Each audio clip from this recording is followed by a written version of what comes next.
Bom dia, eu sou Samuel e a gente vai começar o nosso podcast sobre o mercantilismo. Estou aqui com o Vanderlei, o Vinícius, o Vitor Miguel e o Pedro. Meu nome é Vitor Miguel e eu vou falar para vocês sobre a metalurgia, a balança comercial favorável, monopolismo e entre outras práticas, até mesmo o escravismo, né? E durante essa época, isso acabou sim influenciando nas pessoas, principalmente as que viviam nesses países colonizados. Como por exemplo, na balança comercial favorável, muitas vezes os impostos de produtos internacionais eram extremamente abusivos, impedindo as empresas e tudo mais de comprar de outros países, entende? Então era tudo controlado pelo Estado e muitas vezes isso ficava até prejudicial, tanto para a população quanto para os próprios nobres e burgueses, claro, dependendo da sua posição nessa hierarquia.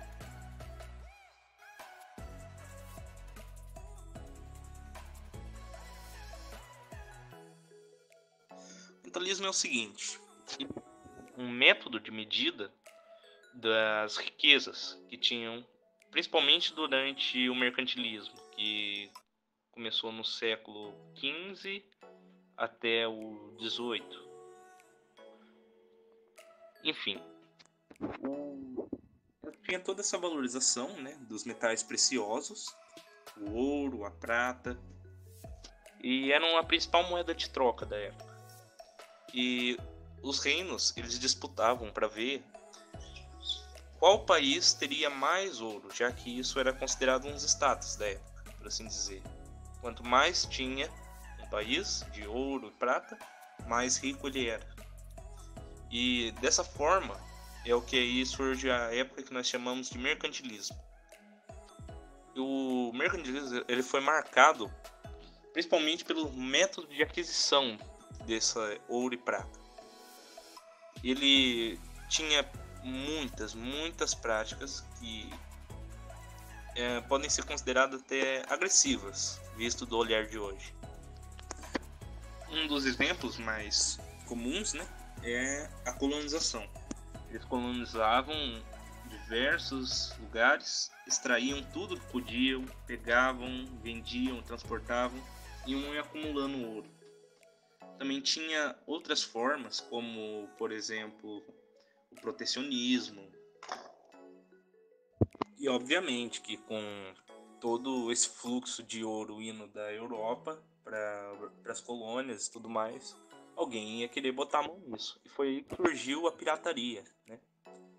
Que eram ladrões que atacavam muitas vezes essas embarcações e matavam, roubavam, levavam tudo que tinha lá e depois escondiam esse ouros. Os ouros geralmente era dividido entre a tripulação de modo honesta, né? Claro, havia um citado código pirata, mas não era muito bem respeitado.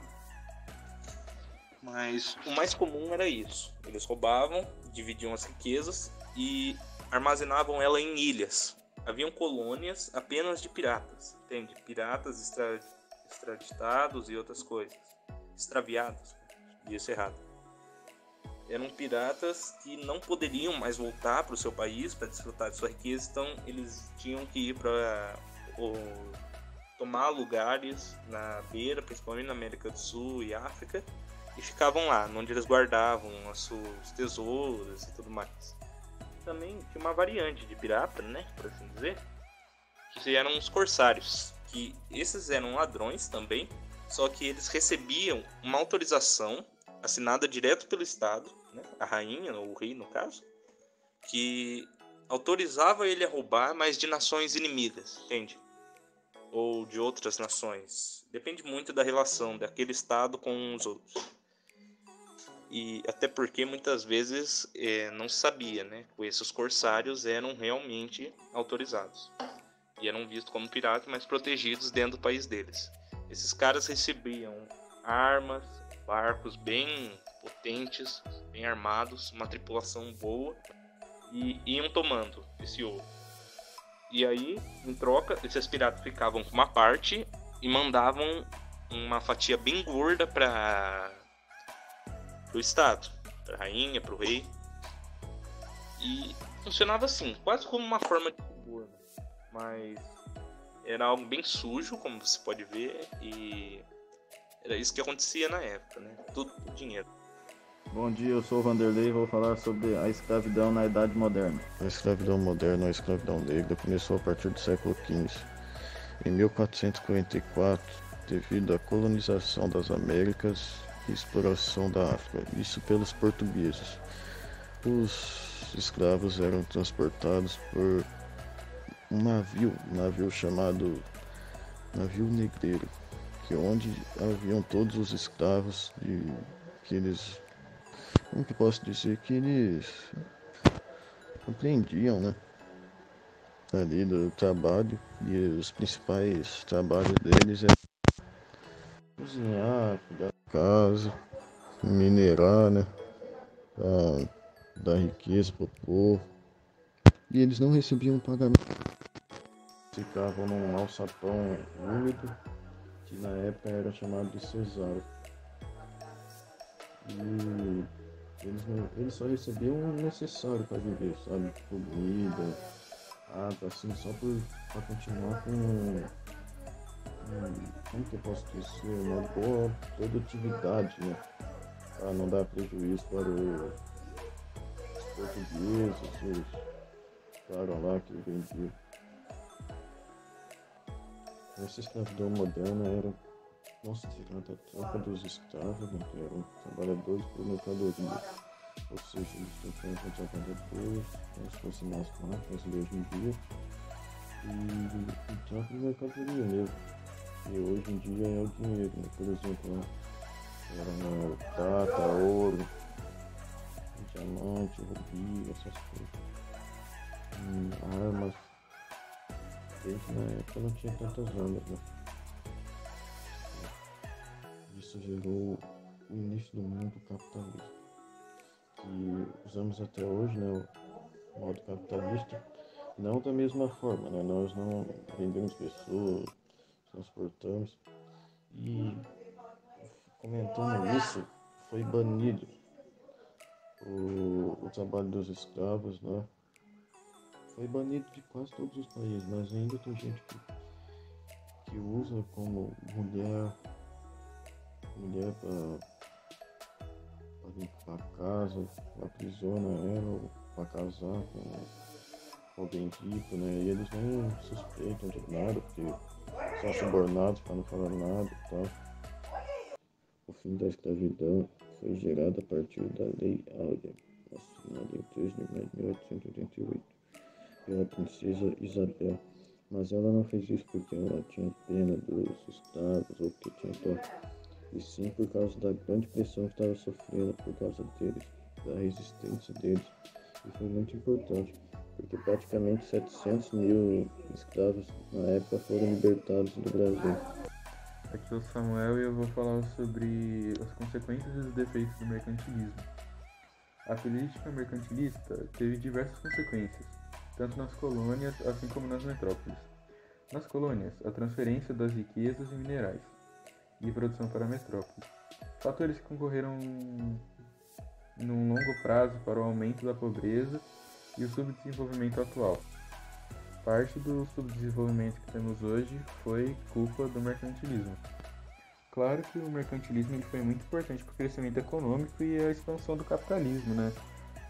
Mas ele possuía um lado muito ruim, porque como os países só visavam lucro, eles não se importavam com o que ou quem, os assalariados, os granjeiros, sempre viviam sob opressão econômica. Deveriam viver apenas com o necessário. Oi, aqui é o Pedro, eu vou fazer a minha parte do mercantilismo e vou falar sobre o escravismo e colonialismo. Bem, basicamente as coisas andavam de mãos juntas, porque era muito comum um país mais desenvolvido colonizar e logo depois escravizar os nativos da ilha. Era uma mão de obra muito barata, e até porque quanto menos gasto, mais lucro para o Estado. E eles conseguiam as riquezas dessas colônias, em geral, como minerais, plantas, essas coisas assim, através dos próprios nativos escravizados. Conheciam bem essas terras. Eles podiam ter lucro também através da venda dos escravos, os ônibus de mercadoria.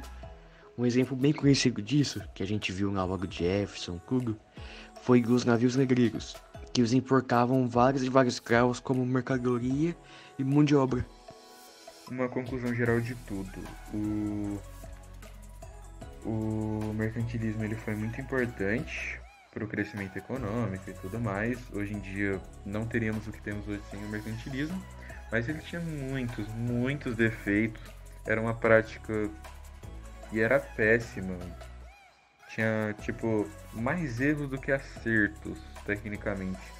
Por isso que hoje em dia mesmo não existe mais mercantilismo. Só algumas das práticas são usadas. Mas a conclusão geral é que foi importante. Foi. Hoje em dia a nossa economia vem por causa do mercantilismo? Sim. Porque houve o mercantilismo antes? Sim, mas foi uma prática que se até hoje em dia ocorresse não daria nem um pouco certo e por isso que foi trocada pelo capitalismo, né?